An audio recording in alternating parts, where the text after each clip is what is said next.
What is the creepiest family secret you have discovered? Serious. After my uncle died of a heart attack a few years ago, it came out that he was the leader of a S_X cult thing. His wife and 5 kids had no idea, and I think his wife is still in denial. Whenever his kids go to clean off the grave, at least initially, I don't think it's happened lately, there are usually S_X toys on it that they have to throw away. Not super creepy, but definitely a crazy curveball. My mom had me at 14. My father is a child rapist who was dating my grandma. This is probably the worst one. Hope you're doing fine knowing this. I'm doing okay. There was a period after I first found out that I was terrified I had rapist DNA that would eventually unleash itself out of the blue. At the time I had an offbeat little friendship with an 11 to 12-year-old girl whose mom lived in the apartment next to me. We'd play video games and stuff, and on rare occasions I'd watch her if her mom had some emergency, and basically overnight I became scared to death to be around her.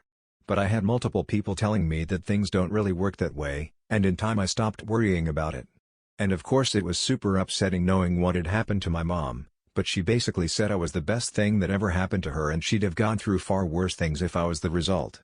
So with her putting it to me like that, I think I handled that aspect of things pretty well. A few years ago one of my dad's cousins did one of those DNA kits. A few weeks later she was contacted and told that there were several close relatives in their database that aren't listed on the family tree she made. It turns out that my great-grandfather faked his death in a life insurance scam and then started a new family on the other side of the country. He never got in contact with my great-grandmother or his children with her, my grandfather and his sister. It kinda of crazy because he only passed away a few years before this all came to light. Mine isn't really creepy, but your story made me think of it. I signed up for Ancestry and did a DNA test last year. Not too long ago a woman messaged me on Facebook saying she had adopted some children, and their ancestry info came back with me as like a first cousin. Told my mom, she told my uncle, because we both thought they looked like him and his longtime off/on GF. And sure enough, when he contacted her she told him she had given like 3 or 4, can't remember the number, kids for adoption at different points. There were 2 kids in this family that reached out to me. We talked a bit, but I opted not to tell them too much about my uncle because he's awful and didn't give him their contact info. If they had asked, then maybe so, but they didn't ask for that specifically. Just what their parents are like. He was shocked and hurt. But like I said, he's awful, so I understand why she did it. Was surprising though. My grandma and her 9 siblings are very close. So when they each got a call saying a family member had died and they had inherited a large sum of money, they thought it was a scam. Turns out their very strict and religious father had a secret affair and an additional child, Marie. Well, Marie, now in her 80s, had passed away, so had her husband. They had no children. So the closest relatives were my grandma and her siblings. And that's how 10 religious people in their 70s and 80s learned their dad had cheated on their mom and they had a half-sister they never got to meet. Oof, that must really suck, except for the money part. That'd make me feel better about it. Yeah, my great-grandmother most likely put a hit out on my great-grandfather. My great-grandma married my great-grandpa and had a beautiful tan brown-haired girl. Then my great-grandma gave birth to a blonde-haired, blue-eyed girl. Shortly after, my great-grandpa was found murdered in his truck on the side of the road. He used to give the immigrants rides to work and the police stated that one must have robbed and killed him. The problem was he was found with his wallet, money and all his belongings. He was also known as a kind, caring man who was well liked. My great-grandma was known as the opposite. Shortly after he was murdered, she married his best friend. A blonde-hair, blue-eyed man. Bonus creepy thing, her first daughter, my grandma, was a strict Mormon who had inherited some of her mother's disdain for children and general displeasure of happiness. When she passed, we were going through her belongings, mostly church records and clothing, only to find a box full of papers on witchcraft, and specifically witchcraft of our town. My mom told me this over dinner a few years back like it was no big deal. When I was 6, my grandma, mother's side, wanted me to sleep over at her place for the weekend. It's noteworthy that she never really liked me. I remember her as a cold witch, 6-year-old brain. Her housekeeper was nicer to me than she was. My mom said no, she wouldn't let me sleep over at her mom's. Granny got really angry, saying something along the lines of "You will regret this." So she didn't hear from her for a while and went to the house to check up on her. Granny had suicided herself with sleeping pills. Here is where it gets creepy. My mom found her diary and her last entry were things like, "Granddaughter, me, is rotten, needs to be killed and it's her job to do so." My name was in her calendar for that weekend. Basically my grandma wanted to kill me when I was 6. I'm really glad my mom trusted her gut and said no to the deadly sleepover. Edit, wow, Thanks for all the feedback. 2,5k upvotes. Just wow. I'm trying to answer your questions as best as I can. Edit 2, thanks for the silver heart. Edit 3, evil was the wrong word, changed it to rotten instead, which is more fitting. Also, same grandma took my mother to a children's doctor who was known to have euthanized kids during World War II, Nazi Germany. When my mom found out as a grown-up, she asked her mother why on earth her mother would take her to that doctor, and her answer was a cold, "Why do you think we didn't have to wait for the appointment?" Creepy effing Nazi granny. Edit, misremembered, grandma actually said, "Why do you think the waiting room was so empty all the time?" As in a good way, like no waiting. Oh my. Horrible. And sad. Definitely sounds like grandma had a lot of issues. Glad your mom didn't go for it. Hope she was good to your mom while raising her. She wasn't. My mom is pretty broken, has a lot of issues herself. Drinking, negligence. But she did better than her mom. And I'm doing better than her, so the cycle is going upwards not downwards, which is actually very inspiring. Maybe my daughter will actually be fine. To overcome the scars our parents gave us and become better humans for our children is something amazing, that I'm actually really proud of. Mad respect to your mom. Holy S_hit, was there a reason why she hated you? She had some kind of mental health issue. Assuming from the bags of meds my mother carried out, probably a form of schizophrenia. Also she was a hypochondriac and we suspected Munchausen syndrome. She hated me because I came from her daughter's womb, I guess. She has been a horrible abusive mother to my mom and a despicable human being. There are so many stories my mom told me that made me shudder. The one about wanting to suicide proxy her grandchild just stands out. My dad once found a mummified human foot just chilling in a trunk in his basement. My grandfather was an orthopedic surgeon who was stationed in New Guinea during World War II and by all accounts was never quite the same after the war. Our best guess regarding the foot is that it belonged to one of his patients and either had some sort of abnormality my grandfather found interesting, or he was just super proud of the amputation job he did. My dad and his buddy, who were 12 or 13 at the time, naturally decided that the best course of action was to hang the foot from the front porch of the girl they were crushing on. And apparently no one in town batted an eye over it other than thinking it was a good prank. And that, kids, is how I met your mother. Worst game of footsie ever. That my grandpa was a drug addict and was eventually cast out of the family. My aunt woke up one night to find him in the house, talking to a real estate agent. He snuck in and tried to sell their house while they were asleep. He also double mortgaged their house, so he got basically all my nan's income. When my nan tried to move the family away from him, she realized she had almost no money due to this. Bank director said it was okay because men are supposed to control the bank account. She was stuck there because of him, and he was leeching off their money and there was nothing she could do about it. He snuck in and tried to sell their house while they were asleep. He also double mortgaged their house, so he got basically all my nan's income. But, how? I mean, don't both sides have to sign mortgage? Both sides only have to sign if both are named as co-borrowers. Often, only one spouse signs, and that was probably even more common in the past. My aunt and uncle had their oldest daughter lobotomized because she was probably a bit mentally ill, was very combative with them and was in her teens and becoming interested in S_X. This was in the late 1960s. My father never spoke to his brother again over this. We had no contact with them whatsoever when I was growing up. My mom and dad told me what happened a couple of years ago. Are you a Kennedy? Here I am. My cousin Eric died of AIDS-related cancer. He never told anyone about a partner, and he died essentially with no contact with anyone outside of his family. I was maybe 8 when he passed and I don't think I met him more than once. He was only in his 20s. It always makes me sad to know that there are, so many men and women who died alone because of the AIDS crisis in the 80s. My grandfather from my mother's side died way before I was born. I was always told that he fell off the balcony and died. A year or two ago I found out what really happened.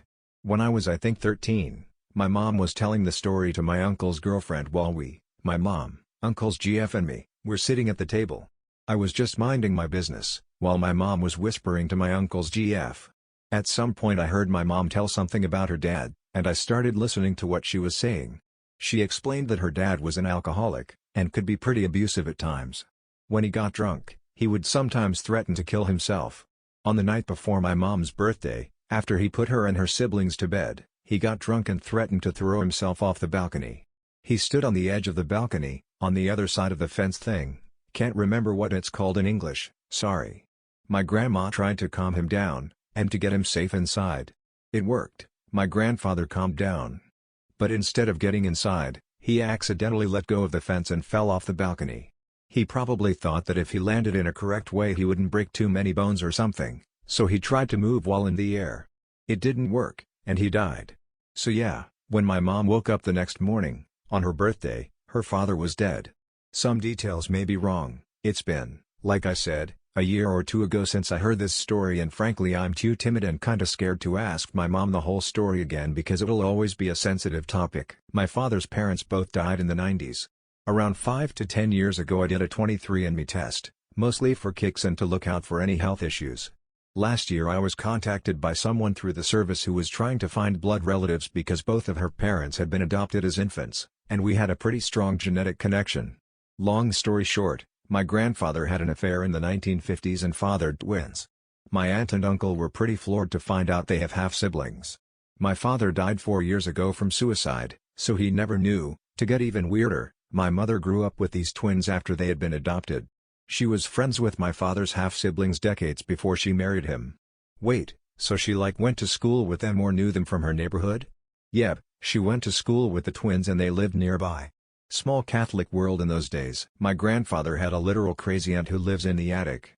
His father's sister had some sort of mental illness, and they were apparently worried about how that would look for the family, so they locked her in the attic of his boyhood home Jane Eyre style and basically just kept her fed and otherwise ignored her. I found out about this when he briefly mentioned it a few years ago like it was an entirely normal thing to do with a family member. That is unbelievably cruel. Dude, that was a thing back in the day. They were called secret rooms. BC that's where you kept your family's secret, or embarrassment/disappointments rooms. BC what was in it was, an embarrassment/disappointment to the family, flushed face. They'd also just haul their disabled kids off to torturous group homes, and forget about them. So freaking sad. They made a movie called Disappointment Room, that was based on one such true story. My grandpa, my mother's father, killed his first wife. My great-grandmother tried to kill my grandma, my mom's mother, several times when she still was a child. My mom had an affair with her sister's husband. My dad got killed because of a wrecked car. I'm pretty sure my grandfather killed my grandmother. This is based on the fact that women rarely use a gun for suicide, that the whole family subsequently fled the state, leaving everything they owned behind because they were in such a hurry, that there had been domestic violence in the marriage, and that my grandfather traveled separately and left his daughters with his mother for a while, I'm assuming so he'd be harder to track. Back then you could escape the law by crossing state lines pretty easily. But the family story was that she killed herself. Ooh, I am sorry for that. My grandfather spent many years in prison because of killing his wife. My grandma, his second wife, found out about his past long after marrying him. He had a huge problem with alcohol and was very violent with my grandma and their kids. When she found out she left the country with my mom and my aunts. I always thought I was born of an affair between my parents, who were both married to other people at the time. Last year, my grandmother told me that in fact, my dad and his first wife wanted a son, but had a daughter. They tried to buy my mom's son, my older half-brother, from her, but my mom wouldn't sell. Instead, they agreed to give my mother $10,000 to have another baby. The deal somehow fell through after my dad had gotten my mom pregnant. My dad went to prison and got divorced from his first wife, and the first wife tried to steal me from the hospital. Hold on a second. Since you said first wife, does that mean you parents got married afterwards? Nope. He found Jesus while in prison, I think about 9 months, started going to church, met a woman, became Mormon, converted her, they got married, then got custody of me, 8-ish? And they recently retired to Florida. Maybe more said THSM creepy. My great-grandfather died in a mental institution. However, everyone who asked was told he died in prison. Because it was less shameful in the 30s than being crazy. That is sad. Hope whatever exists after death brought him peace. My mom told me this when I was probably 14, though it happened a few years before this. I found out that her sister's husband, my uncle by marriage, was in prison and would stay there for a long time. It came out that he had raped and _actually abused my cousin, daughter to my mom's brother, when she was younger and had been doing for a while. She had gained the courage after many years of this to tell her parents and he was arrested. It's been maybe 5 years since my mom told me and he's still going to be in prison for a long time. My cousin is an adult now and she's doing much better from what I heard and is happy with her life now. I'm glad this has a happy ending, all things considered. Too many families brush stuff like this under the rug and let the rapist/pedophile get away with it. My dad tells us that whenever he smells nail polish remover he feels extremely sick because when he was a toddler he drank his sister's nail polish remover and went to hospital. But then one night, I was up late chatting with my younger brother in his bedroom talking about out dad, and my brother tells me about a conversation he was either part of or overheard. Apparently, according to my dad, when his parents, my grandparents, were going through the Great Depression they lost everything, as many families did, but it affected my grandmother horribly. Something must have snapped in her mind and she became a little bit insane. The real reason the smell of nail polish remover was so horrible to my dad was because one day my grandmother had decided that feeding my dad the nail polish remover as an infant in a crib was an easy way to kill him.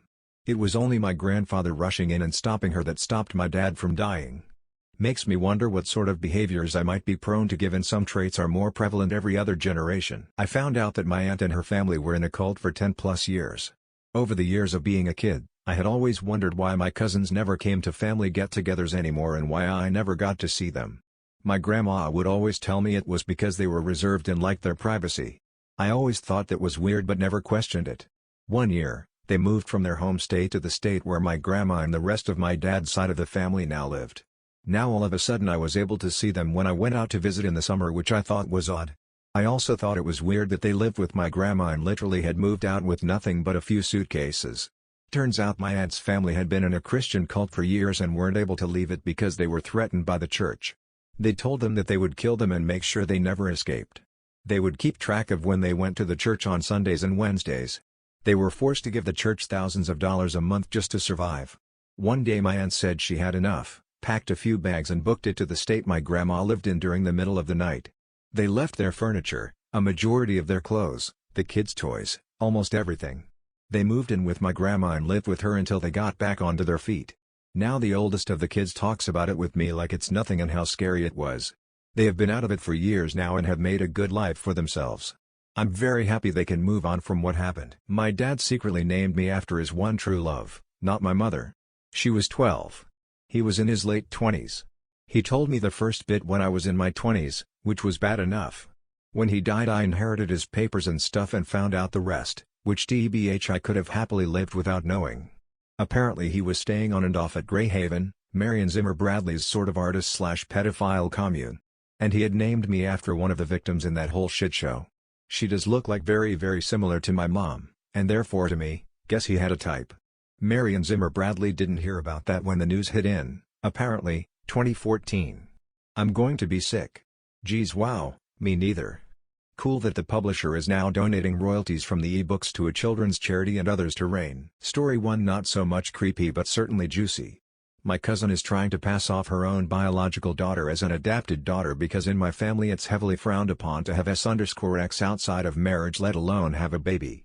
The story she is trying to sell is her friend died giving birth to this baby and conveniently has no direct relatives for the baby to go to and the dad is in jail. I'm pretty sure her siblings and her parents are in on this lie and just don't want anyone looking down them. We can all see through the lies and we conveniently didn't see her for most part of the year before this kid came into the picture. She also treats this kid pretty poorly, like she's in denial she has a kid at all. I feel sorry for the kid. Story 2 this one is sad but I'll sum it up quickly. My grandmother passed late last year and her eldest son, my uncle, relied heavily on her for money because he would often blow all his honey on gambling. We all knew my grandmother wanted to be buried back in her home country, and in our culture the eldest son is the one to handle all this stuff, so the responsibility landed on him to go to the homeland and make sure my grandmother is buried and all the working papers are done correctly. My grandmother also has land in her name that automatically went to him and his brothers and sisters. My grandmother wasn't even buried yet and he sold the land, took the money, did God knows what with it, and lied to the entire family about what he was really doing. They all know now and have cut him out. He is F_ked. I am not sure if creepy is right, but in ways it is. My great-granduncle fought in World War II. He never talked about the war ever, like ever. His wife knew nothing of it and she was married to him when he went off to war. Well, we found out after he died, at his funeral, that he was highly decorated. We found out some of his war stories and one included that he was shot and thrown into a mass grave, presumed to be dead by the Germans, and 2 days later crawled out like a badass. This took my breath away. Holy cow. Yeah, it actually is more interesting than just that, but that was the creepy aspect. His journey included Battle of the Bulge, Normandy, Black Forest, and a bunch more. I'd need to find the details again, He died about 20 years ago now.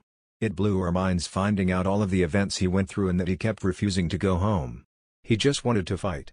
If I can find the details in any reasonable time, I will follow up because I feel like I am missing something important. My parents are directly responsible for at least 8 deaths due to workplace accidents over the years. Indirectly responsible for probably hundreds more thanks to family interests in chemistry and mining. Grandparents on both sides were also more than a little helpful to the Nazis during World War II, resulting in a lot more deaths over time on side and a lot more dollar to the family coffers. Wait, that's crazy. Like, do you suspect they do it on purpose? And how? Cost-cutting and ignoring safety that's not mandatory will get a lot of people killed in some fields, entirely in the name of profit. Mining itself isn't exactly the safest field depending on the what/where, so problems can just disappear for the right amount of cash. With chemistry it's a little harder, but several people involved in patient disputes have wound up dead or suddenly have a change of heart and decide to drop the dispute, would assume various threats here. I know for a fact a handful of purposeful accidents and suspect a large number of others. Parents like to brag about it when we were younger about how the law couldn't do anything. But we've been estranged for 20+ years now due to that and a few other issues, so I'd easily think the number is much higher if their stock prices are anything to go by.